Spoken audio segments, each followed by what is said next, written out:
Dear Mouse Princess, by Candace Pedraza Yamnitz, to my daughter. Chapter 1. A Mouse Sighting.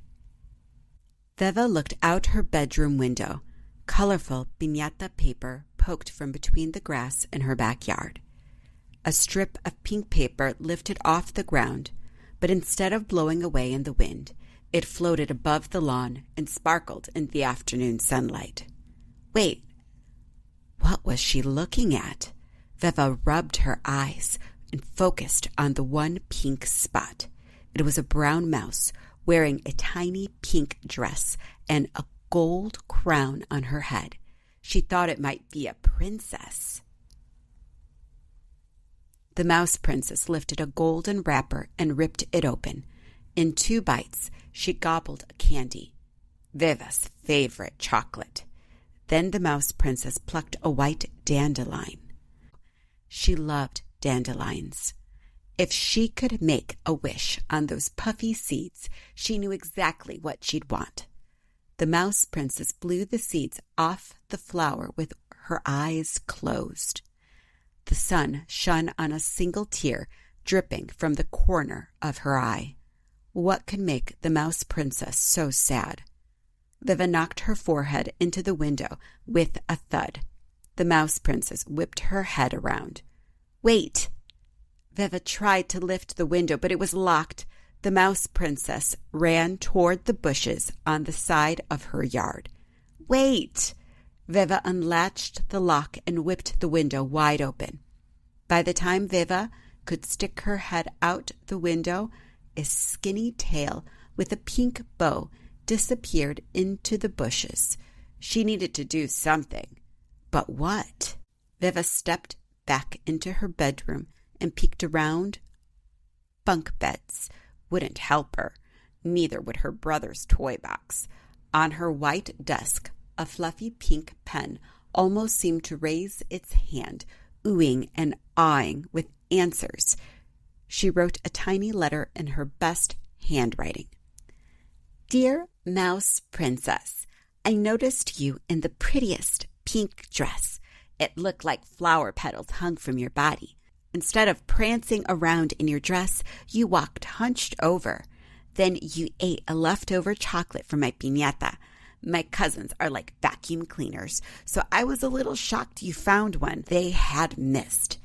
Even after gobbling up the chocolate, your eyes looked droopy, like you were sad. Then you blew the fluffy seeds off a dandelion. Dandelion. Did you make a wish? I made a wish right at that moment. So I picked up a pen and started writing this letter to you. Wishes don't come true unless you take a risk in the direction you want to go. That's what Mommy says. Veva held the small envelope and stared at the green bushes next to her house. Where should she leave her letter? The mouse princess disappeared somewhere around the corner. Veva got on her hands and knees. The grass poked her legs as she crawled. Wood chips, rocks, twigs, a toad statue, a mini pink bow. More bushes. Veva crawled backward. A tiny pink bow lay in front of the toad statue. Veva left the envelope in front of the toad. The mouse might be scared of her because she didn't know Veva wanted to be friends, so she hid behind the bushes. She waited. Mommy called, Veva, it's time for breakfast. Veva shifted from foot to foot. If she left, she might not get to see the princess. If she didn't leave, Mommy would be upset. It wasn't every day she had a chance to become friends with the mouse princess. Veva? Mommy's voice had a gravelly sound. Coming, Mommy. When Veva got back to the toad after breakfast, the letter was gone, and so was the pink bow. The days passed. After a week of waiting for the mouse princess to reply, Veva picked up her pen and wrote another letter. Dear Mouse Princess, I left you a letter last week, and I know you got it. It's not polite when you don't reply. Mommy says that if someone sends you a letter, you should respond. You cross under my window each morning, squeaking in a rather loud voice. The two big guard mice beside you stick their paws in their ears, so I know I'm not imagining the singing. Mommy says we should use our quiet voices until she's had her second cup of coffee. It's a good thing no one else notices you. The adults might get cranky.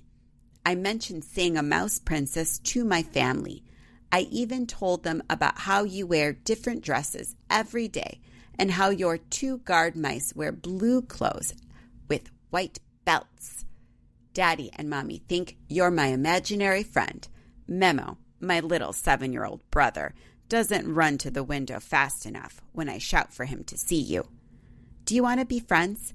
Check yes or no in the box below. Sincerely, Veva.